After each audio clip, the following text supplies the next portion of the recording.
Good morning, good afternoon and good evening wherever you are in the world. I'm James Schofield, the writer of the stories in this podcast, Behind the Bottom Line. Over the years, I've written lots of short stories for different magazines about the funny, sad and strange people and events I've experienced in business. In each episode, I read you my original story and afterwards I tell you something about the real-life background which inspired it. Today's episode is called The Fortune Teller, and while you're listening, maybe ask yourself, if you wanted to predict the future, how would you do so? The Fortune Teller. Simon Cassandra jumped out of a London taxi into a rainy street behind Piccadilly and hurried into Frederick Hobbs, gentleman's barber and toiletries, established 1781. A bell rang as he entered the shop, but Simon ignored the colognes, soaps and shaving equipment on the ground floor and went down the steps to where Mr Camille, the barber, was reading The Sporting Life and waiting for him. "Evening, sir," said Mr Camille, taking Simon's coat and sitting him down in one of the old-fashioned green leather barber chairs. "Very quiet today. I think everybody's travelling home early because of the weather." Simon nodded. "What would you like, sir? The usual haircut?" Simon rubbed his chin. "Actually, I think I badly need a shave." Mr Camille looked at him carefully. Simon clearly hadn't shaved for a few days, and he seemed tired. The barber tilted the chair backwards and then, to soften the bristles, wrapped a hot, damp towel perfumed with sandalwood around Simon's face, leaving his mouth clear. "Ah, that's nice," said Simon after a while. "Did you know that I'm a fortune teller, Mr Camille?" "Is that so, sir?" said Mr Camille. The gentlemen often became quite talkative about their work when they relaxed. "I thought you were a government computer expert or something." "Yes, but really I'm a fortune teller. I do something called predictive analysis. My computers collect data from many different sources, then organise and crunch it. I interpret the results and make recommendations to the government about what they should do." "Really?" said Mr Camille, as he started to make soap lather in a bowl with a shaving brush. "Of course, it only works if your systems can recognise what is relevant data. Otherwise you make mistakes. Garbage in, garbage out, as we say." "Sounds very clever, sir." Mr Camille removed the towel from Simon's face. "Oh, not really. I make some assumptions about the subject and then drill down into the collected data till I find little gold nuggets of information. We call it data mining. Then the system does some statistical analysis, adds a bit of regression analysis, and you can see into the future. Anything you'd like to know, Mr Camille?" Mr Camille laughed. "Well, let me think. I like to bet on the horses sometimes. Who'll win at Cheltenham tomorrow?"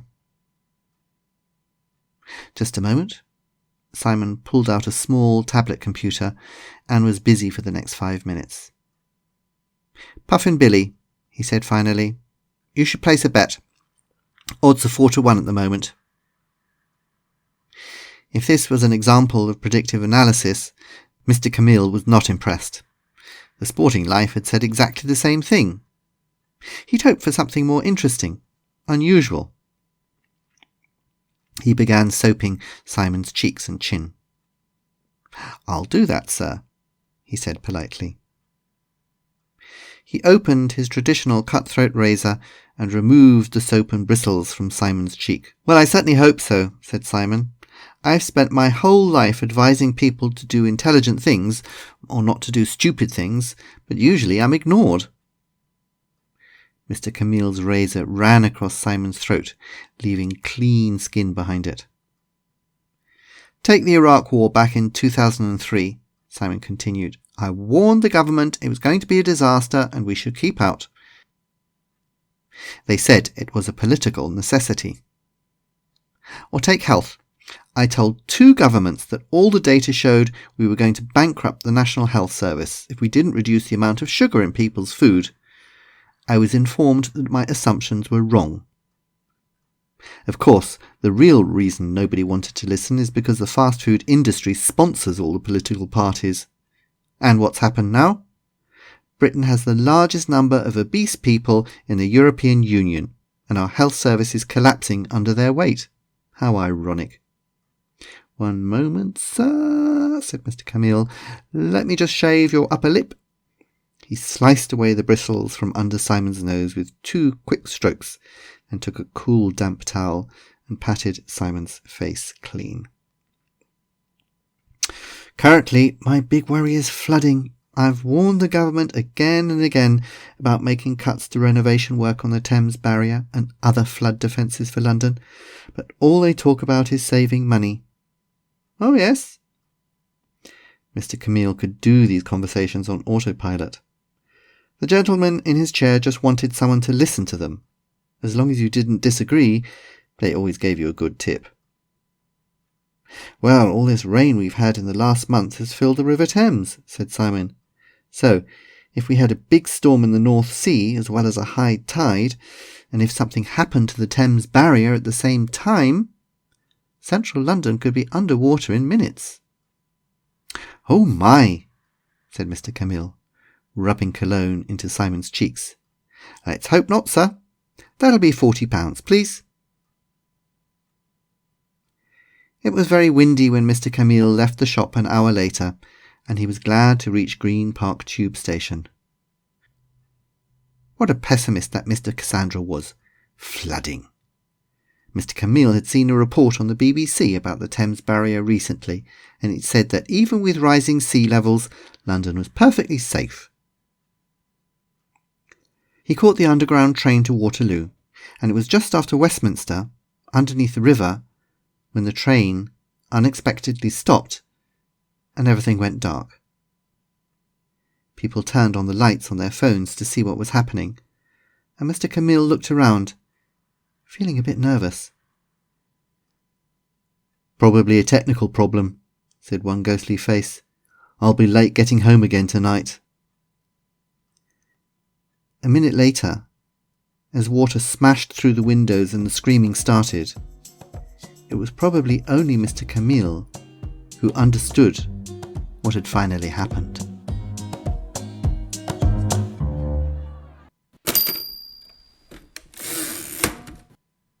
The Fortune Teller was written for Business Spotlight in 2016, and the setting of the story, this barber shop, Frederick Hobbs, is largely based on a barber shop called Trumpers in Curzon Street, just behind Piccadilly. And when I was a small child, I remember my father going to Trumpers once to have his hair cut, and I went in, and it was a very glamorous establishment. Barbershop mostly were fairly seedy, unattractive places. And when I was very small, I can remember that they were one of the few places where people could buy condoms, for example. But the kind of shop that I describe in the story, Frederick Hobbs, is much more attractive. And Trumpers was really like that. The going downstairs, sitting in these leather barber's chairs. It was, really just like how I describe it in the story. I find it interesting now how barbershops are making something of a comeback. In lots of major cities you have these these sort of hipster barbershops which have sprung up. And Trumpers was the real thing. This is the kind of thing that they're modelled on. So if you ever go to London, I can strongly recommend that you go to Trumpers and have a look at it.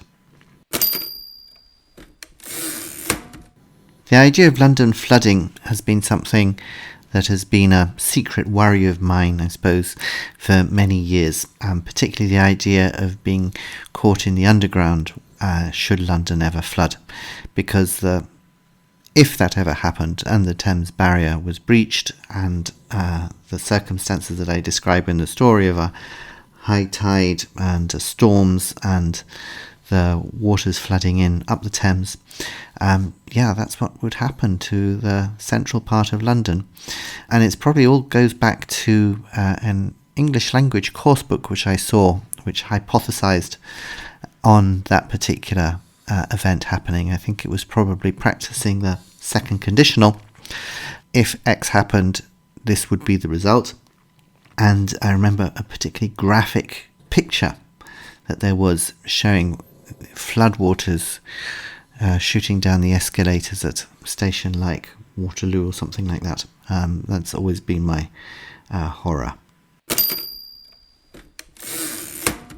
The central character, Simon Cassandra, of course, as the name says, is somebody who has the misfortune of being able to predict the future, but nobody ever listens to him, like the Cassandra in the Greek mythology.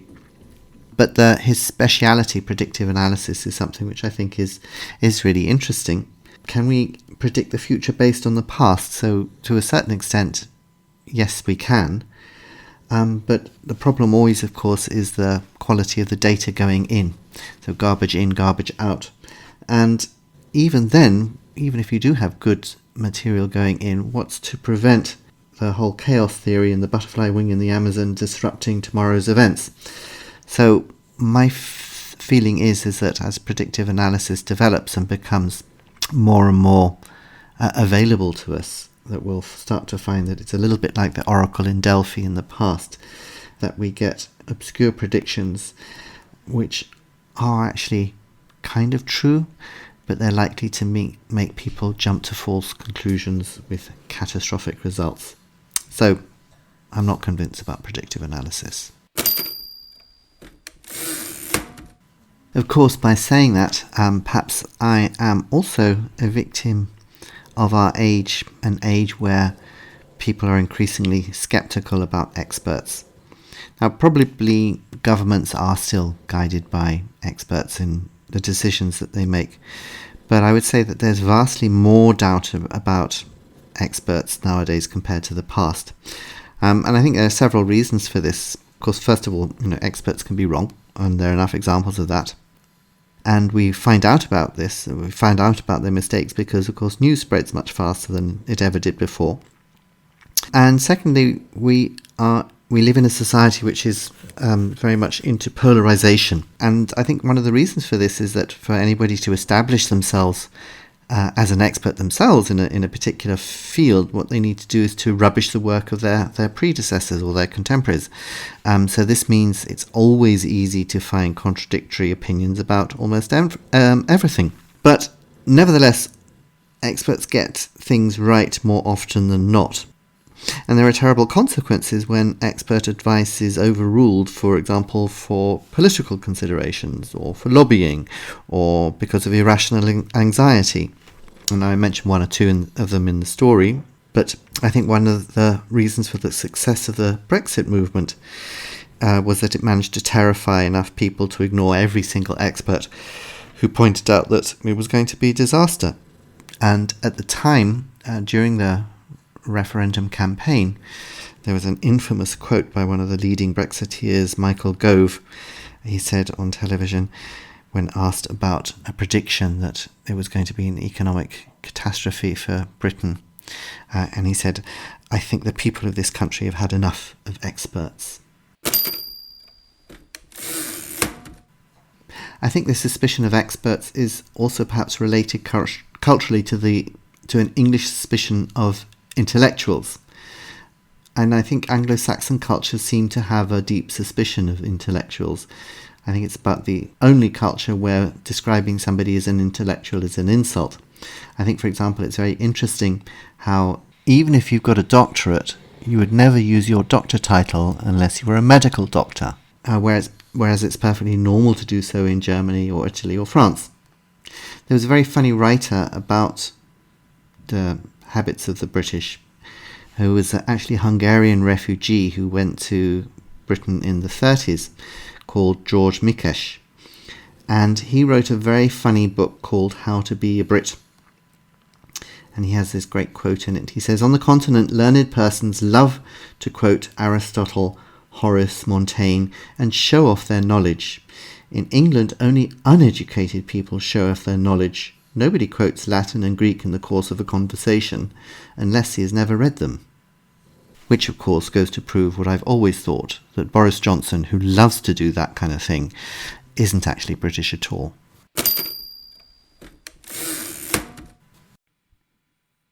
I hope you enjoyed this episode of Behind the Bottom Line.